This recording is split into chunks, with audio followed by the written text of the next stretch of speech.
महाकाय सूर्यकोटि समप्रभ निर्विघ्नं कुरु मे देव सर्वकार्येषु सर्वदा।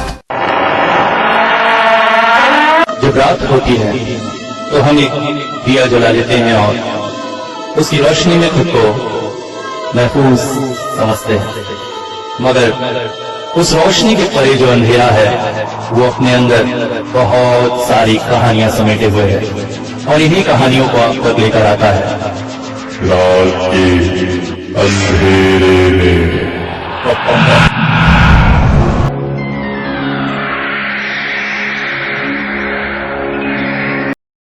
हेलो, नमस्कार, आदाब, सत श्री अकाल दोस्तों, कैसे हैं दोस्तों। आज की कहानी में विशेष तौर पर कहीं कहीं शराब और सिगरेट का उल्लेख किया गया है, मगर रात के अंधेरे में किसी भी तरह से शराब और सिगरेट का समर्थन या प्रचार नहीं करना चाहता है। शराब पीना सेहत के लिए अत्यंत हानिकारक है और इसके साथ साथ शराब पूरे परिवार को तबाह करती है। सिगरेट न केवल इंसान के स्वास्थ्य के लिए बल्कि पर्यावरण के लिए भी अत्यंत हानिकारक है। आशा करते हैं हमारे सभी समझदार श्रोता कहानी की मांग अनुसार ही इसे समझेंगे और ये समझकर चलेंगे कि हम किसी भी तरह से इनका प्रचार नहीं कर रहे हैं। दोस्तों, समय समय पर आप लोग कहानी के पार्ट्स के बारे में लिखते रहते हैं। मैं इससे पहले भी एक बार बता चुका हूं कि जो कहानी एक साथ बनती है मगर लेंथ लंबी होने के कारण पार्ट में देनी पड़ती है, उनके पार्ट्स तुरंत आ जाते हैं। मगर कुछ कहानियां ऐसी होती हैं जिनके अगले पार्ट्स को प्रिपेयर करने में थोड़ा समय लगता है, मगर आज तक किसी भी कहानी को मैंने अधूरा नहीं छोड़ा है, सबके सारे पार्ट्स आए हैं। तो अगर आप लोग बार बार मैसेज लिखकर ये कहेंगे कि इसका पार्ट कब आएगा, उसका पार्ट जल्दी लाइए, तो इससे कोई फर्क तो पड़ना नहीं है, क्योंकि जब कहानी पूरी तरह से प्रिपेयर होगी तभी वो अपलोड हो पाएगी। और वैसे भी आजकल मेरे पास समय थोड़ा कम है, मगर फिर भी मैं कोशिश में लगा हूं कि जिन कहानियों के पार्ट्स बचे हुए हैं वो बहुत जल्दी आ जाएं। बार बार आपका ये मैसेज लिखना कि कहानी का पार्ट कब आएगा, कहानी का पार्ट कब आएगा, ये बेहद इरिटेट करता है। तो उन सभी भाइयों से जो बेसब्री से इंतजार कर रहे हैं कहानी के पार्ट्सों का शुक्रिया, मगर एक निवेदन ये भी है कि जब तक पार्ट नहीं आते हैं बाकी कहानियों को एंजॉय कीजिए। बार बार मैसेज लिखकर आप सिर्फ मुझे इरिटेट कर रहे हैं और कुछ नहीं। तो आज एक बेहतरीन कहानी जो बैक टू बैक 2 पार्ट में आपके पास आएगी, और आशा करता हूं बहुत दिनों बाद मुझे भी इस कहानी को बनाने में मजा आया, आप लोग को भी मजा आएगा। रिसेप्शनिस्ट रामशरण बाहर बैठा इंतजार कर रहा था। घड़ी में रात के 8 बज गए थे। आज ज्यादा पेशेंट नहीं थे। एक बार मन किया जाकर डॉक्टर साहब का दरवाजा खटखटाए। रामशरण शहर के सबसे बड़े साइकोलॉजिस्ट शरद चंद्र सेन के यहाँ काम करता है। डॉक्टर साहब के पास वैसे तो पेशेंट्स की भीड़ लगी रहती है, मगर अभी बरसात के मौसम के चलते कुछ पेशेंट कम है। हाँ, आज के हालात देखकर सोचा था जल्दी घर चला जाएगा, मगर डॉक्टर साहब भी घर कहाँ जाते हैं। जिंदगी में उनके अभी सिर्फ अपने काम के अलावा कुछ भी नहीं है। शादी हुई नहीं है, रिश्तेदार बोल के वैसे कोई भी नहीं है।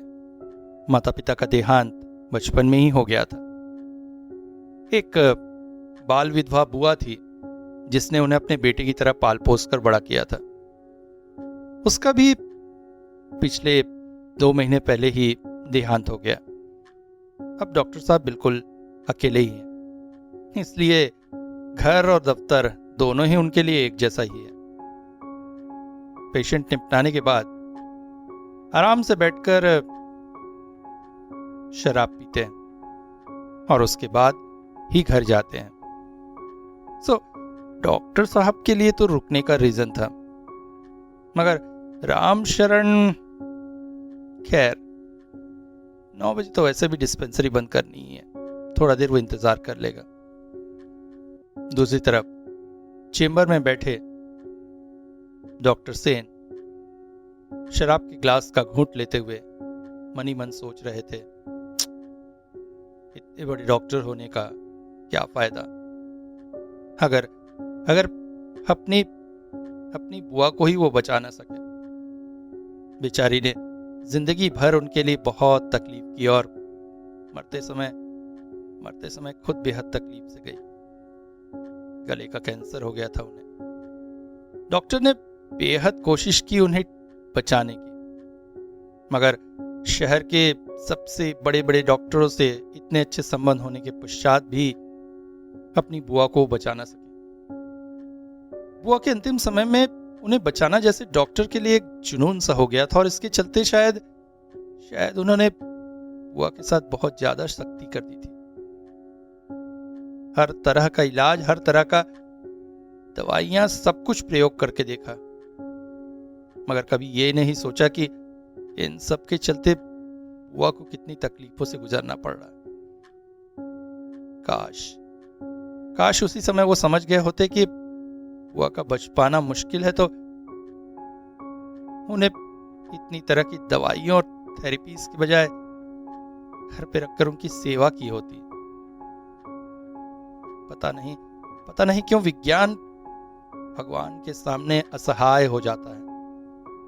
मनुष्य हमेशा यही सोचता है कि विज्ञान के जरिए वो बड़े से बड़ा चमत्कार कर सकता है, मगर सच्चाई यही है कि विज्ञान भगवान के आगे हमेशा हारता आया है। ऊपर वाले ने जिसकी जितनी सांस लिखी है वो उतनी ही सांसें लेगा, फिर कितने भी प्रयास किए जाएं। हाँ, मिरेकल या चमत्कार, मगर एक डॉक्टर होने के नाते उन्हें इन शब्दों का उपयोग नहीं करना चाहिए। शराब का गिलास टेबल पर रखकर सिगरेट के पैकेट से एक सिगरेट निकाला, माचिस से जलाकर एक कश लिया,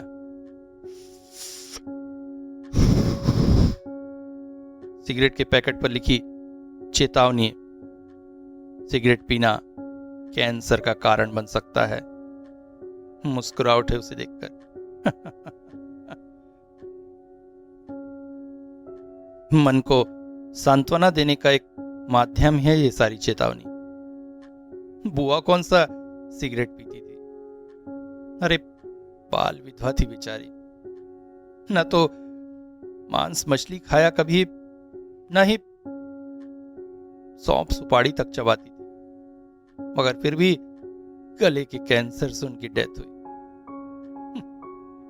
जिसको जो बीमारी होनी है, जिसकी मृत्यु जैसी लिखी है वैसा ही होगा, फिर चिंता क्या करना। यही सोचकर सिगरेट पर 8-10 कश लगाकर उसे खत्म कर दिया और अगला सिगरेट निकालने ही वाले थे कि अचानक रामशरण अंदर आया। सर, एक पेशेंट आए हैं, आपसे अर्जेंट मिलना चाहते हैं।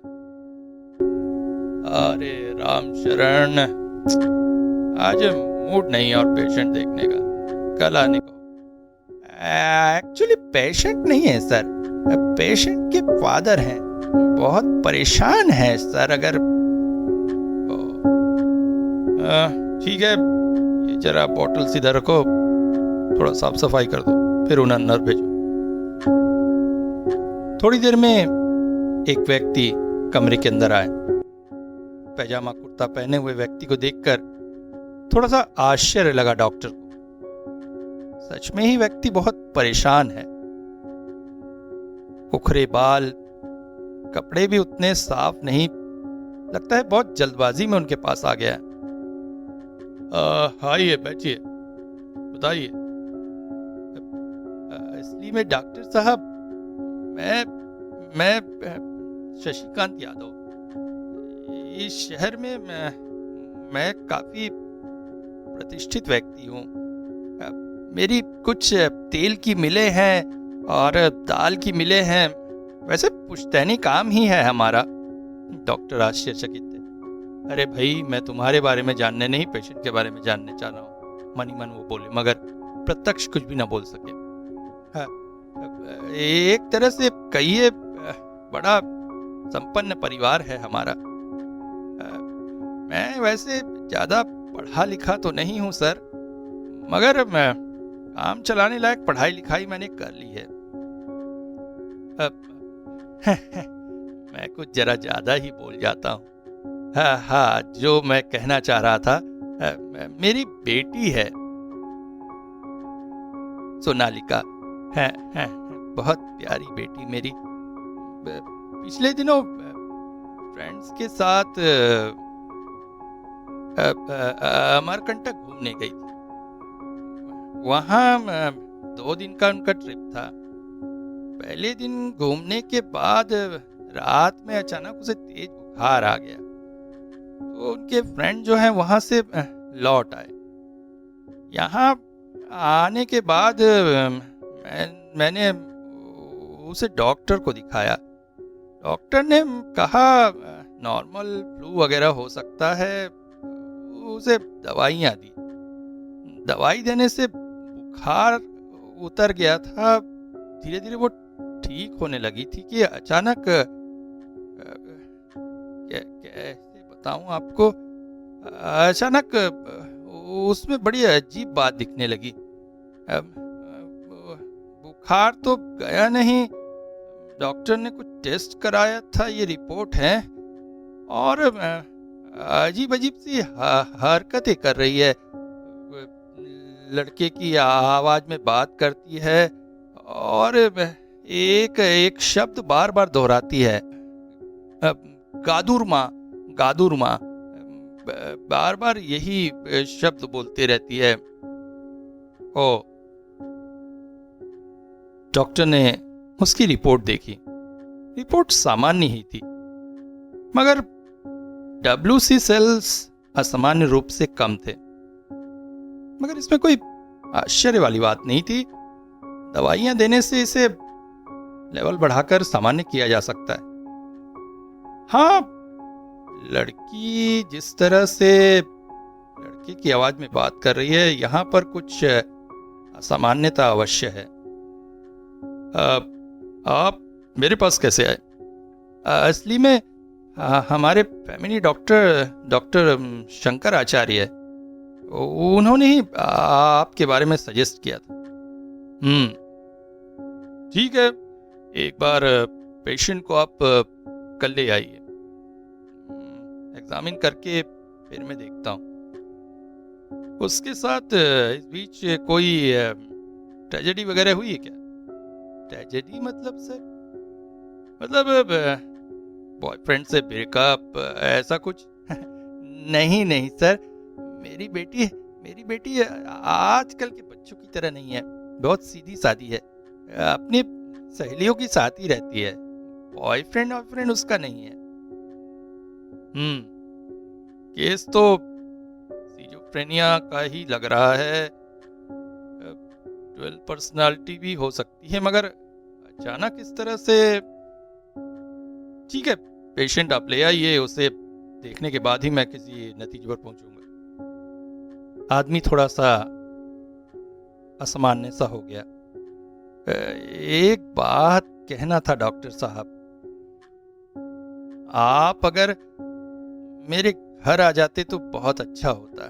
नहीं, आपको तकलीफ देना मेरा कोई मकसद नहीं है, मगर उसके पिछले दिनों से जो हालत है, उसके चलते उसे घर में रस्सी से बांध के रखना पड़ रहा है, नहीं तो बहुत वायलेंट हो जाती है, घर के नौकर चाकरों से मारपीट करने लगती है।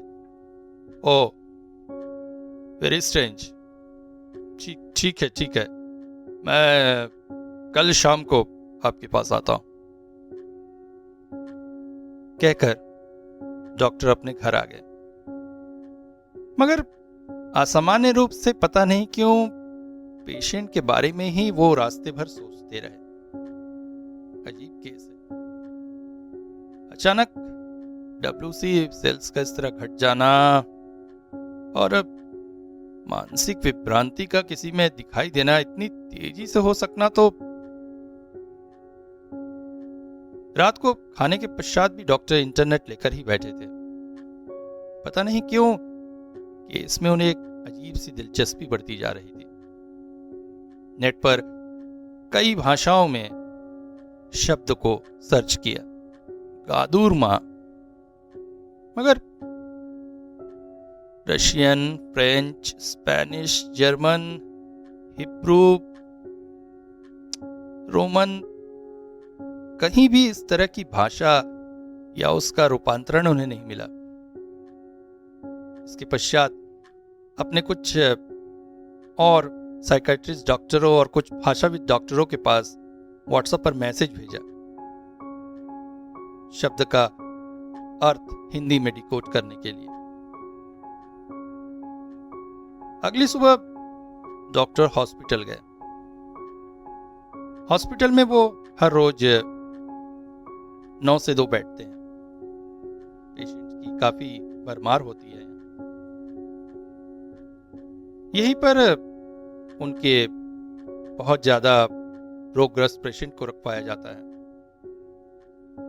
रूम का पूरा चक्कर मार सभी पेशेंटों को देखने के बाद कॉफी मशीन के पास ही पहुंचे थे कि अचानक डॉक्टर अरविंद उनके पास आए। और हीरो, आज क्लब आ रहा है शाम को? आज नहीं भैया, आज तो नहीं आ पाऊंगा। अरे तो घर में करता क्या है भाई? जब भी कहो क्लब आने के लिए, आज नहीं है? अरे हम लोग तो शादीशुदा है, देख कभी ये लाके दो, कभी वो लाके दो। अरे भैया, अगर सब कुछ मैं ही लाके दूंगा तो तेरे बाप ने तुझे क्या दिया? इन सब झंझटों से तो तू दूर है, फिर क्लब आने में तुझे परेशानी क्या है? अरे आज जरा एक पेशेंट से मिलने जाना था शाम को, इसी वजह से। अगले हफ्ते मैं जरूर आ रहा हूँ। ठीक है भाई, काम में इतना भी मत डूब जा कि दोस्त यारों को भूल जाए। 2 बजे अपनी ड्यूटी खत्म करके डॉक्टर घर को लौट गए। आज शाम को प्राइवेट चेंबर में उन्हें नहीं बैठना था, क्योंकि उन्हें सोनालिका के घर जाना था। शाम से ही बारिश हो रही थी। कार से सोनालिका के घर पहुंचे। एड्रेस खोजने में ज्यादा परेशानी नहीं हुई, क्योंकि घर से कुछ ही दूरी पर सोनालिका के पिता छाता लेकर रास्ते में टहल रहे थे। कार आते देखकर ही स्थिर खड़े हो गए। डॉक्टर कार से उतरते ही बोल पड़े, आइए आइए सर, आपको बहुत तकलीफ दी आज बारिश के दिन में भी। अरे नहीं, ऐसी कोई बात नहीं। दोनों घर के अंदर प्रविष्ट हुए। सर चाय लेंगे? हाँ बनवा लीजिए। ठंड के मौसम में चाय मिल जाए तो बात क्या है। जब तक चाय बन रही थी, बैठक कमरे में बैठे हुए थे। अचानक डॉक्टर की नजर दीवार पर लगी एक तस्वीर पर गई। एक अप्रतिम सुंदर युवती की तस्वीर। आंखें जैसे हिरनी सी, होठों पर एक अविरल मुस्कान, शरीर का गठन ऐसा जैसे जैसे विधाता ने फुर्सत में उसे बनाया हो। गोरा रंग, छरहरा बदन। हाँ, पहली बार डॉक्टर के मन में गुदगुदी सी हुई। 39 साल उम्र में आज तक कितनी ही पेशेंट्स को उन्होंने देखा, कितनी ही महिलाओं से वो मिले, मगर कोई भी उनके मन में इस तरह की भावना न जगा सकी जो इस तस्वीर ने जगा दी। चाय आ चुकी थी। चाय का कप हाथ में लिए हुए वो बोले, ये फोटो किसकी है? हाँ, आप वही तो मेरी बेटी सोनालिका है। सुनकर डॉक्टर आश्चर्यचकित हो गए। वाह, ऐसा पेशेंट मिलना भी डॉक्टर की किस्मत होती है। चाय खत्म करो तुरंत बोले, मुझे आपकी बेटी से मिलवाइए। उसके पिता उन्हें कमरे की तरफ ले गए। कमरे का दरवाजा खोल के जैसे ही अंदर आए, कमरा अंदर से खूब अंधेरे से भरा था। सभी खिड़कियां भी बंद थी। एक खिड़की के 2 कपाटों के बीच हल्का सा छेद था। वहीं से स्ट्रीट लाइट की रोशनी सामने दीवार में पड़ रही थी। उसी की हल्की रोशनी कमरे में प्रकाश का एक माध्यम थी। कमरे में प्रविष्ट होते ही साथ डॉक्टर को एक तेज बदबू आई, जैसे जैसे मुर्गी के दबड़े वगैरह में आती है। चौंक पड़े थे डॉक्टर। अचानक ही यादव जी ने कमरे की लाइट जला दी और इसके साथ ही कमरे में एक भयानक आवाज गूंज उठी, "ए! बंद कर लाइट, बंद कर लाइट। तुझे पता है ना मुझे रोशनी पसंद नहीं। हाँ, बंद कर, मार डालूंगा बिल्कुल। ज्यादा ज्यादा मेरे साथ होशियारी मत करना।"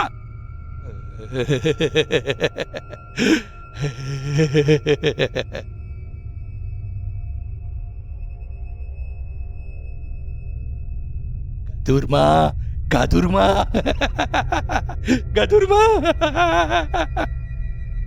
सामने का दृश्य देखकर डॉक्टर चौंक पड़े। बड़े सी खाट पर हाथ और पैरों में रस्सी बंधे हुए एक बेहद ही भयानक शक्ल की लड़की पड़ी हुई थी। सिर के बाल बिखरे हुए, सिर के आसपास चोटों के निशान, जैसे जैसे सिर को बार बार कहीं ठोका गया हो। आंखों के नीचे काले गड्ढे, मुंह से लार निकलकर पास ही जम गई थी। पूरा होंठ कटा हुआ, शरीर पर एक मैला कुचैला नाइटी। आश्चर्यचकित हो गए डॉक्टर। क्या क्या यही सोनालिका है जिसकी जिसकी तस्वीर अभी उन्होंने बाहर देखी थी? Oh my God! मतलब केस बहुत बुरी स्थिति में पहुंच चुका है। अचानक ही यादव बोले, सोनालिका बेटी, देखो तो कौन आया है। ये डॉक्टर साहब है, तुमसे मिलने आए हैं। डॉक्टर क्यों वे लड़की के साथ सोएगा ऐश करेगा। देखना इसके कपड़े फटे हुए हैं, इसका शरीर देख। चौंक पड़े थे डॉक्टर। ओफ, इतनी गंदे शब्दों को उपयोग कर रही है। मगर कोई भी मेंटल पेशेंट इस तरह से गंदे शब्दों को उपयोग कैसे कर सकता है? आज तक कितने ही बड़े बड़े केसेस उन्होंने देखे हैं, मगर किसी ने भी इस तरह से व्यवहार नहीं किया। सोनालिका, मैं तुम्हारा इलाज करने आया हूं। क्या हुआ है? मुझे कुछ नहीं हुआ है। नहीं, कुछ हुआ है नहीं कह रहा हूं, बस ऐसे ही। अच्छा, मैं जरा तुम्हारा हाथ छूकर देखना चाहता हूं। छूले ना, तेरे दिल में तो इच्छा है ना के साथ। छूले। डॉक्टर ने धीरे से उसका हाथ अपने हाथों में लिया। हाथ सामान्य रूप से ही ठंडा था। स्कैनर थर्मामीटर उसके सिर पे लगाते ही डॉक्टर चौंक पड़े। स्कैनर 103 बुखार दिखा रहा था, मगर 103 बुखार के पेशेंट का हाथ इतना ठंडा, ये कैसे हो सकता है? अच्छा सोनालिका, मैं जरा आपका ब्लड प्रेशर लेना चाहता हूं। प्रेशर सामान्य ही था। सिजोफ्रेनिया और स्प्लिट पर्सनालिटी का बहुत गहरा केस था। डॉक्टर ने कुछ दवाइयां लिख दी। ये नींद की दवाइयां हैं, इनसे इन्हें नींद आएगी। वो जितना सोएंगी उतनी जल्दी रिकवर करेंगी। 3 दिन देखते हैं, अगर कोई सुधार नहीं हुआ तो फिर उन्हें हॉस्पिटल में एडमिट करना पड़ेगा। हो सकता है लंबे दिनों तक हॉस्पिटल में रखना पड़े। डॉक्टर साहब, मेरी बेटी ठीक तो हो जाएगी ना? अरे चिंता मत करिए। सिजोफ्रेनिया और स्प्लिट पर्सनालिटी का केस है। इसमें इंसान अपने आप को कोई और समझता है और उसी की तरह व्यवहार करता है।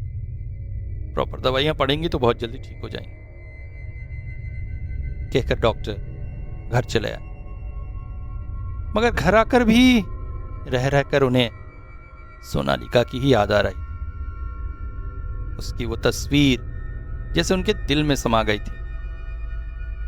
मगर फिर आज जो रूप उनका देखा, उसे देखकर चिंता की साफ रेखाएं उनके सर पर फैल जाती थी। एक बार फिर से सभी मित्रों से संपर्क किया, मगर किसी के पास भी गादुरमा शब्द की व्याख्या करने का माध्यम नहीं था। कौन सी भाषा में बात कर रही है लड़की, और अचानक उसे यह भाषा मिली कहां से? और इतनी सुंदर लड़की की आवाज तो बहुत प्यारी मीठी होनी चाहिए, ऐसे मर्दाना आवाज में। वैसे इन्फेक्शन की वजह से वोकल कॉर्ड में चेंजेस होना कोई बड़ी बात नहीं है, मगर डॉक्टर को अब अच्छा नहीं लग रहा था।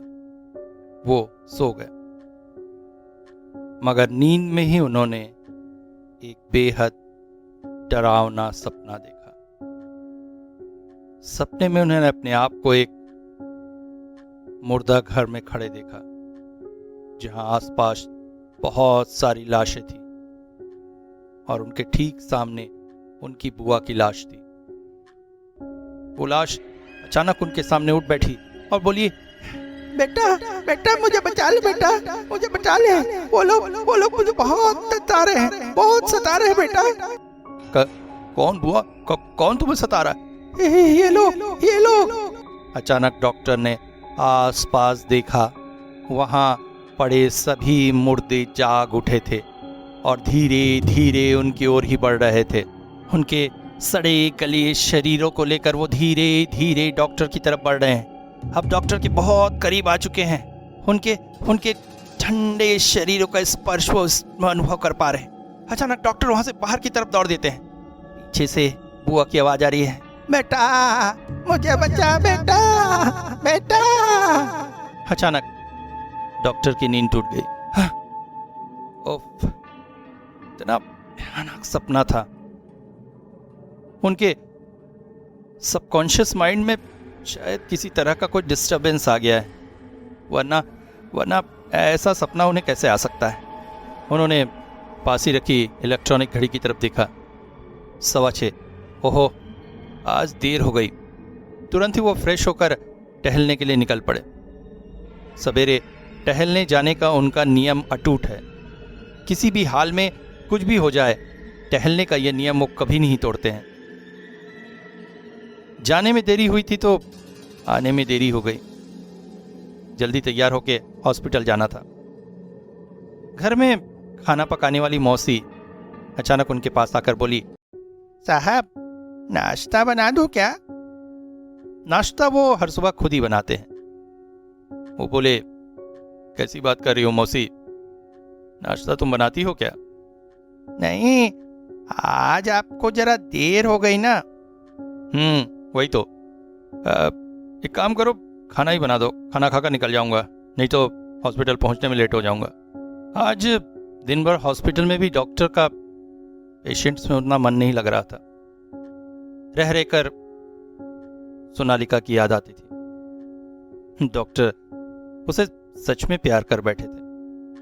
वो दिल से चाहते थे उसे जल्द से जल्द ठीक कर लेना। चाहते थे उसके साथ जीवन बिताना, उसे अपने सीने से लगाकर अपनी तन्हा रातों को उसके साथ बिताना। आज करीब 10 दिन हो चुके हैं सोनालिका का ट्रीटमेंट होते हुए, मगर कोई विशेष परिवर्तन नहीं दिख रहा है। मिस्टर यादव मन से बहुत निराश हो चुके हैं। डॉक्टर सेन ने अपने हॉस्पिटल में ही सोनालिका के लिए एक कमरा बुक करा दिया है, जहां पर दिन रात उसके इलाज में जुटे हुए हैं।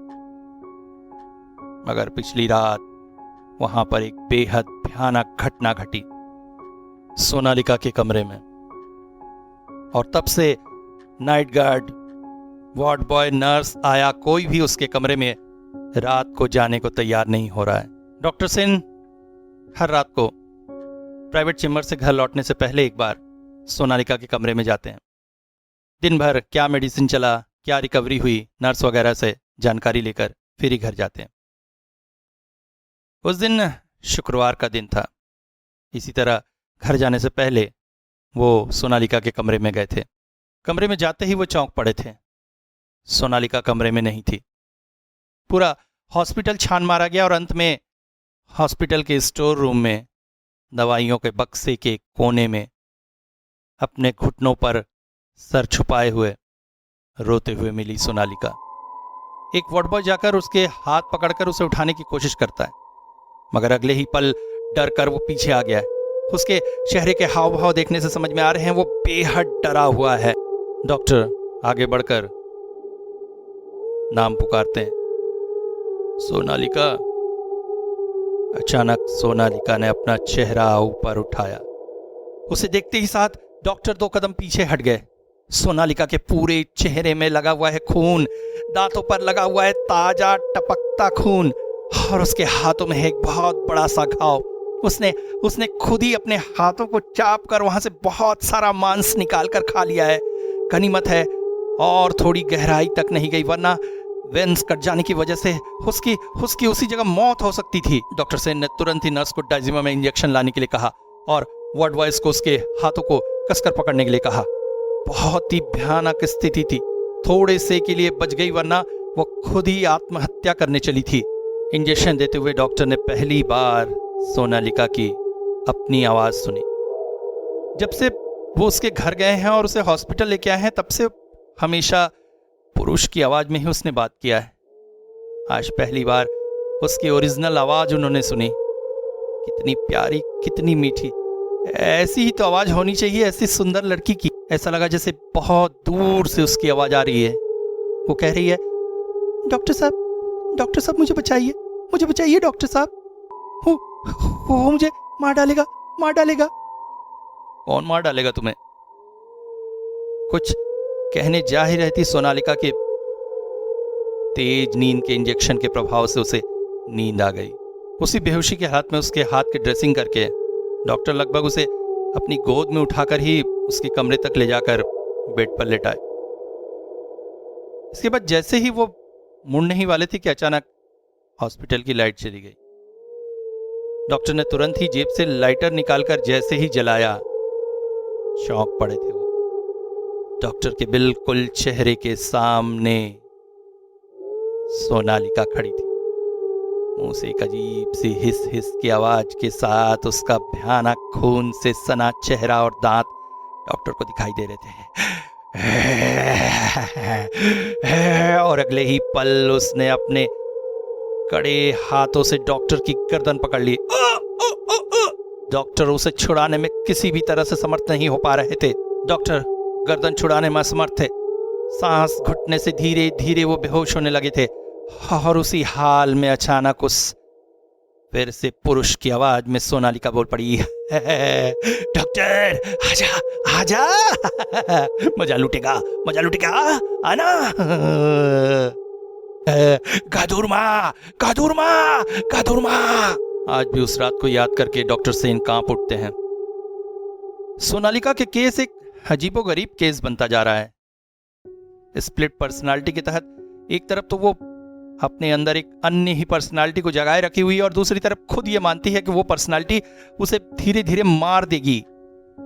मगर स्प्लिट पर्सनालिटी में वो गई क्यों?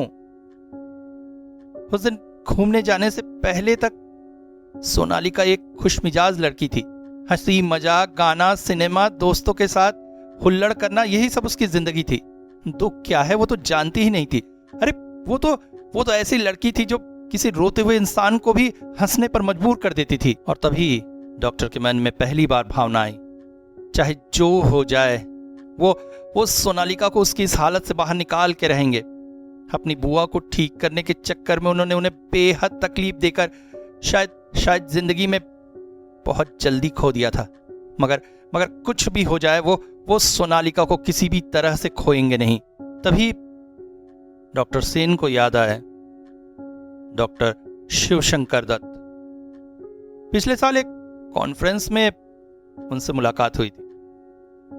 उनका सब्जेक्ट भी बहुत अजीबोगरीब था, स्प्लिट पर्सनालिटी और डेमोनिक पैशन। इस बात को लेकर वहां के बहुत से डॉक्टरों ने बहुत मजाक भी उड़ाया था और बहुत वाहवाही भी की थी। उनकी ट्रीटमेंट पद्धति जरा अलग सी है। एक बार इस केस को लेकर उनके साथ डिस्कस किया जा सकता है। उन्होंने तुरंत ही उनका एड्रेस पता खोजना शुरू कर दिया, मगर राजस्थान में वो रहते हैं के अलावा कोई भी जानकारी नहीं मिली।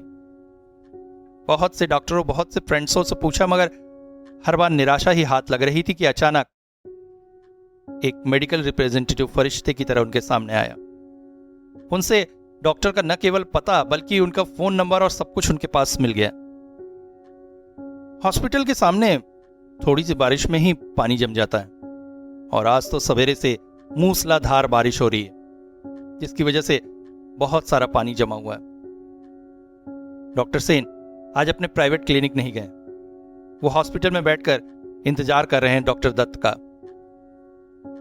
घड़ी की तरफ देखा उन्होंने, 7:15 हो रहे थे। लगता है बारिश की वजह से सर नहीं आएंगे। डॉक्टर दत्त ने 6 बजे आने का अपॉइंटमेंट दिया था। निराश होकर डॉक्टर सेन उठे ही थे कि अचानक दरवाजे पर एक आवाज आई। एक्सक्यूज मी, क्या अंदर आ सकता हूं? हेलो, मैं डॉक्टर दत्त। सॉरी, बारिश में जरा अटक गया था, इस वजह से आने में लेट हो गया।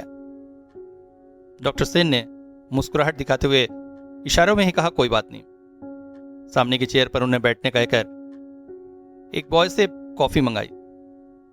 देखिए, ये सब की जरूरत नहीं है, आप पेशेंट की जरा रिपोर्ट्स मुझे दिखाइए।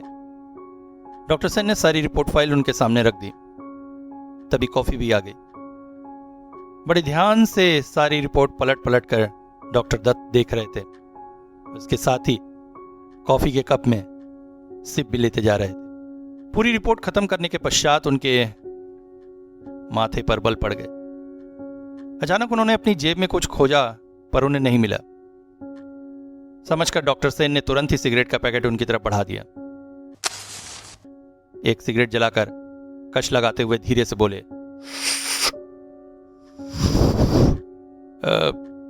तुम कुछ बुरा मत मानना, मुझसे उम्र में तुम बहुत छोटे हो, इसलिए तुम कह रहा हूं। मुस्कुराकर डॉक्टर सेन ने स्वीकृति भरी। केस में तुम्हें कुछ अजीब दिखा कि नहीं मुझे पता नहीं, मगर मुझे एक बात बहुत अजीब दिख रही है। WBC बहुत बुरी तरह से गिर गया है, जबकि काफी समय तक मेडिसिन चलने के बाद उसकी इतना अधिक गिरने की बात नहीं होनी चाहिए। और साथ में लड़के की आवाज में बात करना वगैरह से मुझे जो समझ में आ रहा है, उसकी जिंदगी ज्यादा दिन की नहीं है। मैं पेशेंट से मिलना चाहूंगा। आज इस कमरे में निस्तब्धता है। ठंडी हवा चारों ओर बहती चली जा रही। वो लड़की बेड पर लेटी हुई दीवार में खड़ी छिपकली की तरफ ललचाई नजरों से देख रही। वो छिपकली भी उसकी भूखी भयंकर नजरों को समझकर अत्यधिक भयभीत है। लड़की के गले से एक भयानक आवाज निकल रही है।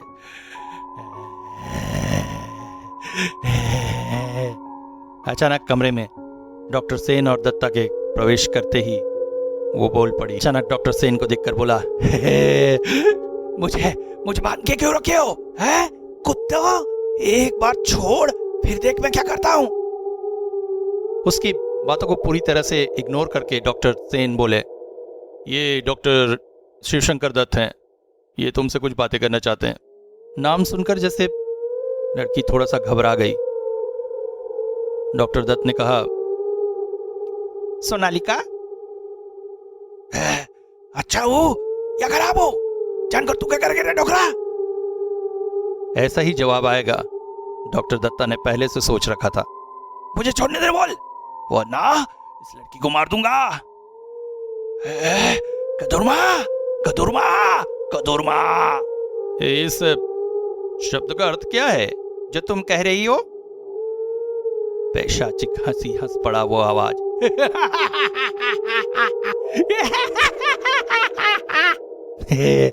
गधा डॉक्टर, खुद निकाल मतलब। तुम कौन हो और इस लड़की को क्यों परेशान कर रहे हो? अचानक डॉक्टर सिंह चौंक उठे। इतने बड़े डॉक्टर होके क्या डॉक्टर दत्त भूत प्रेत जैसी चीजों पर विश्वास करते हैं? दोबारा डॉक्टर दत्ता ने पूछा। तुम कौन हो, बताओ।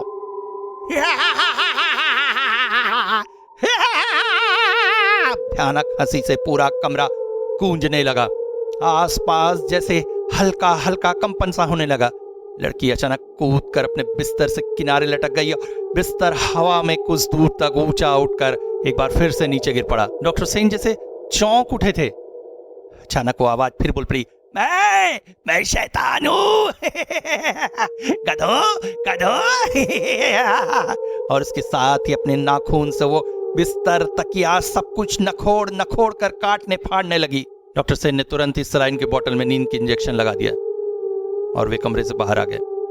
वो बेहद उत्सुक थे जानने के लिए कि आखिर ये वृद्ध अनुभवी डॉक्टर सोच क्या रहे हैं। कमरे में आकर डॉक्टर कुर्सी पर बैठने के साथ साथ कुछ देर तक आंखें मूंदे बैठे रहे। एक एक मिनट डॉक्टर सेन के लिए जैसे सदियों सा बीत रहा है। अचानक आंखें खोलकर डॉक्टर दत्ता बोल पड़े, डेमोनिक पोजीशन के बारे में आपका क्या विचार है डॉक्टर सेन? जवाब देने से पहले कुछ देर ठहरे डॉक्टर सेन। सर, इन सब चीजों के बारे में मैं बिल्कुल भी विश्वास नहीं करता।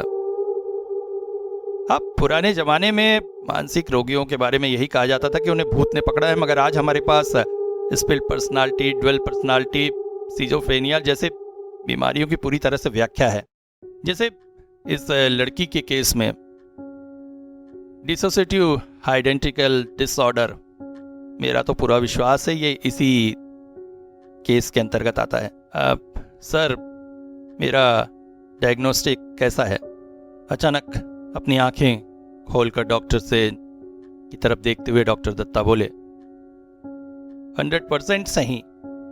आप बिल्कुल सही कह रहे, मगर अगर आपके तरीके से इसका इलाज किया गया तो इसके ठीक होने में कितना समय लगेगा? आप क्या कहते हैं? लंबा समय लग सकता है। डॉक्टर दत्ता मुस्कुराते हुए बोले, तुम्हें क्या लगता है उसके पास इतना समय है? हमें जो करना है बहुत जल्दी करना होगा। और ये डेमोनिक पोजीशन आज की बात नहीं है। सन 1611 में कुछ नन और पादरी फ्रांस में शैतान के शिकार हुए थे और इसके लिए जिम्मेदार थे फादर लुई आवृदी। ठीक ऐसा ही सन 1634 में भी कुछ नन और पादरियों ने स्वीकार किया कि उन्होंने शैतान के द्वारा ग्रसित एक व्यक्ति को स्पष्ट देखा है। इस विषय पर कैथोलिक चर्च ने गहन अनुसंधान किया और आर्बेडाइन नाम के एक स्थानीय पुजारी को चिन्हित किया गया। यही इस क्रिया के लिए दोषी था। उसे कड़ा सजा भी दी गई। 1639 की बात है। अमेरिका में एक महिला को मौत की सजा दी गई अपनी 3 साल की बच्ची की हत्या करने के इल्जाम में।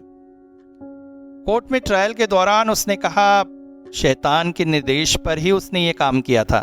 अब जरा आज के युग की बात करें। 1940 में अमेरिका में ही रोनाल्ड डो नाम के एक लड़के को चर्च ने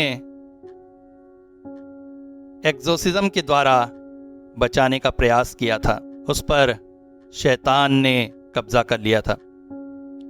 रेमंड बिशप नाम के एक फादर के लिखे रिकॉर्ड से हमें ये बातें पता चलती हैं। इसी समय के आसपास एक घटना ने सबको बहुत ज्यादा सोचने पर मजबूर कर दिया था। एलेना बिशप नाम की एक जर्मन लड़की, उसका परिवार और चर्च मानता था कि उस पर शैतान कब्जा करता है, मगर बाद में पता चला उसकी मौत मेंटल डिसऑर्डर से हुई थी। और एमिली रे के बारे में तो तुमने सुना ही होगा, उस पर तो फिल्म बनी थी। मेरी इतनी लंबी चौड़ी बात कहने का साधारण सा मतलब है, मैं शैतान के अस्तित्व को प्रतिष्ठित नहीं करना चाहता, मगर चिकित्सा पद्धति के साथ धार्मिक उपचारों का भी इस्तेमाल करके इस काम को किया जा सकता है। अगर तुम इस बात से सहमत हो तो हम इस दिशा में भी सोच सकते हैं। मगर वो जर्मन लड़की, उसके बारे में तो बिल्कुल उल्टा ही देखने को मिला। लोगों ने उसे शैतान से पोजेस बताया, मगर वो मानसिक बीमार थी। कहकर कुछ देर तक डॉक्टर दत्ता की तरफ देखते रहे डॉक्टर सेन। तुम ठीक कह रहे हो, मगर अगर हम एक साथ दोनों का इस्तेमाल करें तो, मतलब मेडिसिन्स भी चले और स्पिरिचुअली भी कुछ किया जाए, तो क्या लड़की के ठीक होने में तुम्हें कोई आपत्ति है?